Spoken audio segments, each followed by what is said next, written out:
Good morning students, welcome to Aditya career institute. बेटा, हमारा chapter 11 चल रहा है और इसमें हमने बाजार के प्रकार वाला टॉपिक हमारा चल रहा है। इसमें हमने 4 पॉइंट्स कर लिए हैं। आज हम 5th पॉइंट स्टार्ट करते हैं। प्रतियोगिता के आधार पर बाजार। प्रतियोगिता के आधार पर बाजार को भी हम 3 भागों में बांटते हैं: पूर्ण प्रतियोगिता बाजार, अपूर्ण प्रतियोगिता बाजार, एकाधिकार बाजार। तो आज हम पूर्ण प्रतियोगिता बाजार के बारे में पढ़ेंगे। पूर्ण प्रतियोगिता, इसके बारे में हम पहले भी पढ़ चुके हैं। पूर्ण प्रतियोगिता, जैसा कि इसके नाम से स्पष्ट होता है कि बाजार में पूरी तरह प्रतिस्पर्धा, बाजार में पूरी तरह प्रतियोगिता का होना। लेकिन वास्तव में क्या यह देखने को मिलता है कि एक बाजार में पूरी तरह प्रतियोगिता का माहौल हो? नहीं। तो यह क्या है? यह एक काल्पनिक अवधारणा है। पूर्ण प्रतियोगिता क्या है? एक काल्पनिक अवधारणा है।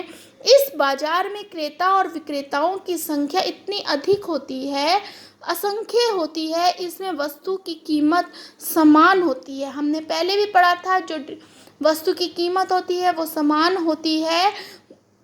अतः एक क्रेता अपनी मांग से व एक विक्रेता अपनी पूर्ति से कीमत को प्रभावित नहीं कर सकता है। इस बाजार में दोनों पक्षों को पूर्ण जानकारी होती है, जिसके कारण ही बाजार में क्या होगा? पूर्ण प्रतिस्पर्धा का माहौल होता है। इसका मीनिंग क्या है कि बाजार का वह स्वरूप जिसमें क्रेता व विक्रेताओं की अधिक संख्या होने के कारण वस्तु विशेष की कीमत को कोई प्रभावित नहीं कर सकता है, क्योंकि एक फर्म का कुल उत्पादन में योगदान अत्यंत नगण्य होता है। एक फर्म में का कुल उत्पादन में योगदान बहुत नगण्य होता है, क्योंकि बहुत सारी फर्में होती हैं और बहुत सारी फर्में मिलकर क्या बनाती हैं? एक उद्योग बनाती हैं। इसमें विक्रेताओं की संख्या अधिक होती है। मीन्स क्या हो गया कि फर्में बहुत सारी हो गई। तो जो एक फर्म होती है उसका स्थान क्या होता है? नाम मात्र का स्थान होता है, नगण्य स्थान होता है। इसके संदर्भ में श्रीमती जॉन रॉबिन्सन ने भी अपनी डेफिनेशन दी है। श्रीमती जॉन रॉबिन्सन क्या कहती हैं कि पूर्ण प्रतियोगिता तब प्रचलित होती है जब प्रत्येक उत्पादक के उत्पादन के लिए मांग पूर्णतः लोचदार होती है ना? मांग पूर्णतः लोचदार होती है। मांग पूर्णतः लोचदार होती है मीन्स क्या है? इन्फिनिटिव होती है।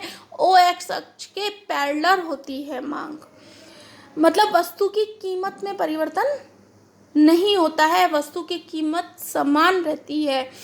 इसमें क्या होता है कि विक्रेताओं की संख्या अधिक होती है, जिससे क्रेता किसी एक विक्रेता का उत्पादन वस्तु के कुल उत्पादन का बहुत बड़ा थोड़ा सा ही अंश होता है। बहुत सारी फर्में होती है। सभी क्रेता प्रतिस्पर्धी विक्रेताओं के बीच चुनाव करने के लिए की दृष्टि से समान होती हैं। वस्तु भी समान होती है और उसकी कीमत भी समान होती है। तो पूर्ण प्रतियोगिता क्या है? पूर्ण प्रतियोगिता एक काल्पनिक अवधारणा है। अब पूर्ण प्रतियोगिता बाजार में फर्म और उद्योग, इनकी क्या स्थिति होती है? मैंने आपको बताया, बहुत सारी फर्में मिलकर क्या करती हैं? उद्योग का निर्माण करती हैं। और जो भी कीमत का निर्धारण होता है, वो कीमत का निर्धारण कौन करता है? सब पूरी इंडस्ट्रियां मिलकर, मीन्स उद्योग करता है, एक फर्म नहीं करती है। तो एक उद्योग तो इसमें क्या हो गया? प्राइस मेकर हो गया, प्राइस का निर्धारण करने वाला हो गया, और फर्में उसको स्वीकार करती हैं। तो फर्में क्या हो जाएंगी? प्राइस टेकर हो जाएंगी, मीन्स कीमत को स्वीकार करने वाली हो जाएंगी।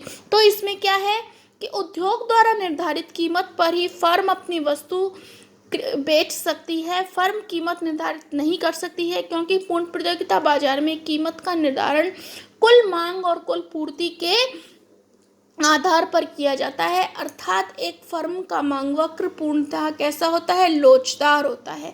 हम यहाँ पर एक टेबल बना रहे हैं। वस्तु की कीमत है 10, 20, 30, 40, 50। जब वस्तु की कीमत 10 होती है तो मांग 100 होती है और पूर्ति कितनी की होती है? 20 इकाइयों की होती है। जब कीमत 20 होती है तो मांग क्या होती है? 80 होती है और पूर्ति कितनी इकाइयों की? 40 इकाइयों की होती है। मीन्स कीमत बढ़ने के साथ साथ मांग घटती जाती है और वस्तु की पूर्ति क्या होती है? बढ़ती जाती है। ये हमने मांग के नियम में पढ़ा था। मांग का नियम कैसा चलता है? इन्वर्स चलता है। वो इन्वर्स चलता है, अपोजिट में चलता है। और पूर्ति का नियम क्या होता है हमारा? उसके सेम चलता है। क्लियर। अब हम यहाँ पर एक डायग्राम बनाते हैं। इस वाले डायग्राम में, फर्स्ट डायग्राम में हम उद्योग की कंडीशन को शो कर रहे हैं और सेकंड डायग्राम में हम एक फर्म की कंडीशन को शो कर रहे हैं। चित्र ए में उद्योग द्वारा पूर्ण प्रतियोगिता बाजार में कीमत निर्धारण को दर्शाया गया है। डीडी कुल मांग वक्र है और एसएस कुल पूर्ति वक्र है। यह दोनों एक दूसरे को कौन से बिंदु पर काटते हैं? ई बिंदु पर काटते हैं। मीन्स ई हमारा क्या है? साम्य बिंदु होता है। और जब ई साम्य बिंदु होता है तो हमारी कीमत कौन सी निर्धारित होती है? ओपी कीमत निर्धारित होती है, जो कि सभी फर्मों को मान्य होगी। चित्र बी में फर्म की मांग को दर्शाया गया है, जो ओपी कीमत पर पूर्णतः लोचदार है, ओ एक्स अक्ष के समानांतर है। इसे फर्म का एआर या एमआर वक्र भी कहते हैं, क्योंकि ओपी कीमत पर फर्म की सीमांतागम और औसतागम क्या होती है? बराबर होती है। तो स्टूडेंट्स, आज के लिए इतना ही। Okay, thank you.